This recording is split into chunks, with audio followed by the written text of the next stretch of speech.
नमस्कार, मैं विलास उर्पड़े फिर स्वागत करता हूं आपका आपके अपने web news channel supreme power पर। दोस्तों, हम देश प्रदेश, आपके जिले और आपके क्षेत्र से जुड़ी खबरों को प्रकाशित करते रहते हैं। तो आप हमारी खबरों को देखने के साथ साथ हमारे चैनल से सीधे जुड़ सकते हैं, सिर्फ और सिर्फ इस लाल बटन को दबाकर और हमारे चैनल को सब्सक्राइब कर।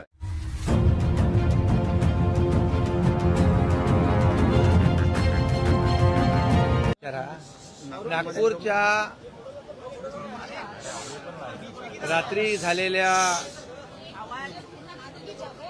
घटना जी आहे ती अतिशय दुर्दैवी होती आणि त्या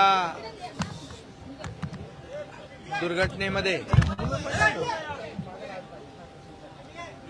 मोमीनपुरा, महाल एरिया, चिटणीस पार्क या परिसरामध्ये जमावाने एकत्र येऊन काही घरांना लक्ष्य केलं, काही घरांवर दगडफेक केली, जाळपोळ केली, टू व्हीलर, फोर व्हीलर जाळल्या गेल्या।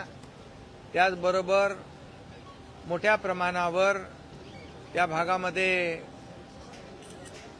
मालमत्तेचं नुकसान केलं आणि काही लोक तर जीवानिशी वाचली। अशा प्रकारचं त्या ठिकाणी पूर्ण वातावरण तयार झालं होतं। पोलीस आले, पोलिसांवर देखील दगडफेक झाली। 4 डीसीपी अतिशय गंभीररित्या जखमी आहेत। काही लोकांना दगडांनी दगडफेक केल्यामुळे मारहाण जखमी झालेत।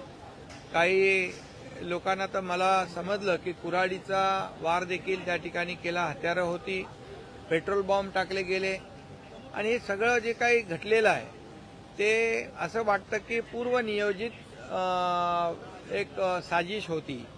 कारण एका भागामध्ये दरवेळेला 100-150 टू व्हीलर पार्क व्हायच्या त्या मोमीनपुरा भागामध्ये, पण त्या दिवशी काल एकही गाडी तिथे पार्क नव्हती, परंतु इतर टू व्हीलर गाड्या आणि फोर व्हीलर गाड्या जाळून टाकल्या गेल्या आणि मोठ्या प्रमाणावर तिथं दगडफेक केली, हॉस्पिटलला लक्ष केलं।